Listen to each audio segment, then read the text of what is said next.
여러분 안녕하십니까? 이충건 방송의 이충건입니다. 오늘은 국경 개방 원칙으로 코로나19의 피난처가 되는가라는 내용을 가지고 말씀을 드리겠습니다. 우리나라는 국경 개방 원칙을 고수하고 있어 코로나19의 피난처가 되고 있다는 우려가 있습니다. 전 세계 거의 대부분의 국가는 신종 코로나19가 전 세계적으로 확산되자 당분간만이라도 방역을 위해 국경을 차단하고 있는데 우리 정부는 역행하는 조치를 취하고 있어서입니다.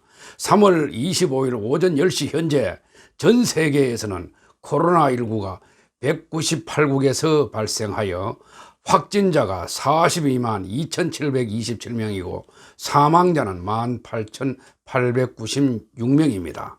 우리나라는 확진자가 9,137명이고 사망자는 126명으로 전 세계 9위 수준을 나타냈습니다. 최근에는 유럽과 미국에서 계속 확진자가 증가하고 있습니다.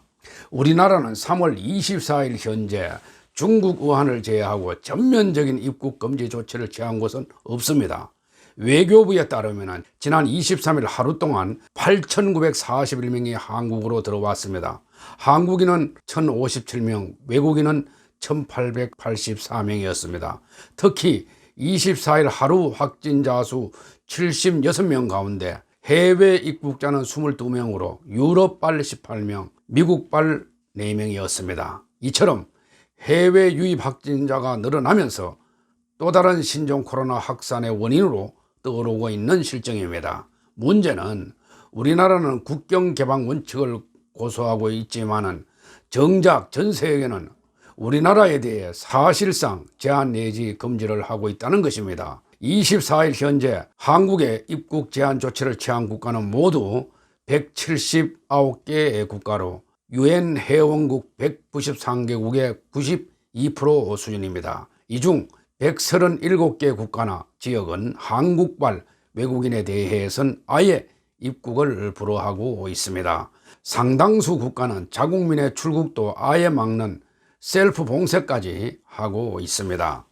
정부는 한국 기업인의 해외 활동을 보장하기 위해서라도 개방 원칙을 고수해야 한다는 입장인데 전 세계는 당분간 한국 기업인의 입국 자체를 불허하고 있는 것입니다.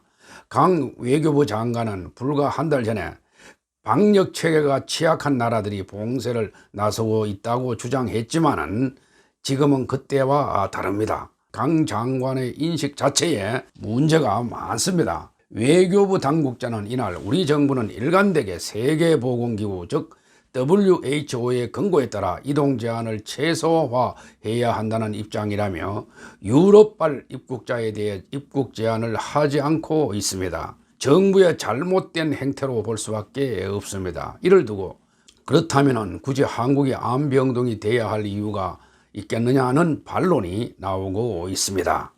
전직 외교부 고위 당국자도 경제 논리와 방역은 전혀 다른 차원의 문제라며 각국의 방역 상황이 서로 다른데 개방성의 논리로 현실을 제대로 보지 못한 것이라고 우려했습니다. 외교부는 3월 23일 뒤늦게 전 세계를 대상으로 여행경보 2, 3단계에 해당하는 여행특별주의보를 내렸습니다. 여행특별주의보는 자국민의 신규 출입국자 수를 줄이기 위한 것인데 이는 정부가 줄곧 주장해온 개방 원칙과는 거리가 먼 조치입니다. 현행 외국인 입국자에 대한 정부 조치 역시 형평성에 맞지 않습니다. 현재 유럽에서 들어온 입국자 전원은 신종 코로나 진단 검사를 위해 지정된 장소로 이동하는 반면에 미국발 입국자는 특별 입국 절차에 따라 발열 체크와 건강 상태 질문서 제출, 자가 진단 어플리케이션 설치를 안내받은 뒤 공항을 빠져나가고 있습니다. 미국에서도 환자가 많이 발생하여 전 세계 3위의 국가가 되었습니다. 적어도 유럽과 같은 조치를 취하고 더 나아가 유럽이나 미국발 입국자에 대해서는 한시적으로 입국 제한을 해야 합니다. 미국은 25일 오전 10시 기준으로 해서 신종 코로나 확진자가 5만 4,808명이 발생해서 중국, 이탈리아에 이어서 세계에서 세 번째로 신종 코로나 확진자 수가 많은 국가가 되었습니다. 중국과 접경한 국가 중에서 중국 후베이성 우한에서 신종 코로나가 확산되던 초기에 국경을 봉쇄하고 이어 전 세계를 상대로 신속하게 봉쇄 조치를 취한 대만이나 베트남, 홍콩, 러시아의 경우는 누적 확진자 수가 여전히 상대적으로 적기 때문입니다. 외국발 입국자에 대한 정부의 한시적 통제가 이루어지지 않으면서 또다시 코로나19가 확산될까 걱정하는 국민들이 많아졌습니다. 세계보건기구에 따르면 확진자 수가 10만 명이 될 때까지 67일이 걸렸으나 20만 명에서 30만 명까지는 증가하는 데는 나흘만 걸렸습니다. 유럽과 미국을 중심으로 무서운 확산세가 지속되고 있어 봉쇄와 격리 조치는 하염없이 추가되고 있습니다.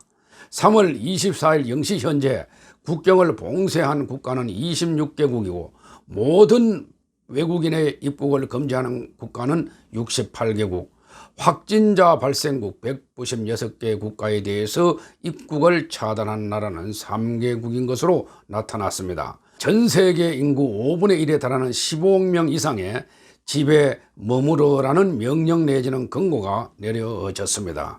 코로나19가 점차 전 세계로 확산되자 이동의 자유를 제한하는 각국 정부의 초강수가 점점 강화되고 있습니다.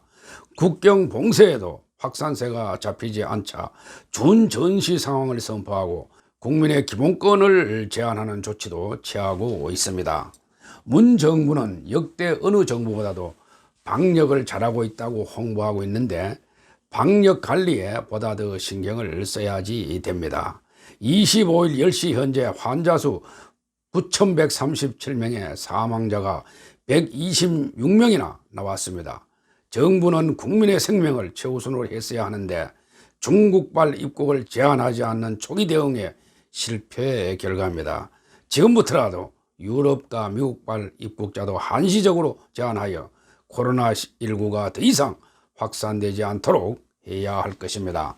정부는 3월 22일 유럽발 입국자에 대한 코로나19 전수검사를 시작했는데 유럽에서 온 내외국인 1,444명 가운데 유증상자가 152명이고 19명이 코로나19 확진 판정을 받았습니다. 이 19명에는 무증상자 8명도 포함된 것입니다. 인천국제공항 통과 시 무증상자 확진자가 있다는 것을 다시 확인한 것입니다. 초기에 중국발 입국자들을 제한하지 않은 실패를 다시 상기시키는 사례입니다. 확진 환자는 인근병원으로 이송됐으며 이외 음성 판정을 받은 입국자들은 14일간 자가격리 또는 강화된 능동감시를 받습니다. 우리나라가 코로나19의 피난처가 되지 않도록 해야 합니다. 세계 각국은 자국민들의 생명과 안전을 위하여 즉각 제한이나 금지하는 국가들이 많아졌습니다. 전수진단검사도 중요하지만 바이러스 유입량 자체를 줄일 수 있는 방안이 강구돼야 합니다. 사업이나 공무, 학업 등 불가피한 이동은 가능하게 하되 불필요한 이동을 삼가할 수 있도록 유럽발과 미국발 입국자도 제한해야 합니다. 일본은 한국과 중국에 이어 미국발 입국자들에 대해서도 26일부터 입국 제한 조치를 취하기로 했습니다. 우리 국민들은 약 2달째 외출을 자제하고 이웃과 공동체를 위한 사회적 거리 두기를 지속하고 있습니다. 하지만 해외로부터 바이러스 유입이라는 1차적인 불씨를 잡지 않는다면 이 같은 노력은 보상받기 어렵습니다. 하루 수천 명의 입국자에 대한 무제한 무료 진단검사와 무상치료를 우리 재정과 의료 역량이 계속 지속 가능하게 받쳐줄 수 있을지 궁금합니다. 더 근본적으로 해외 유입 차단을 위한 방역 정책의 강화가 필요한 시점입니다. 오늘은 여기까지입니다. 제 영상을 끝까지 들어주셔서 대단히 감사합니다.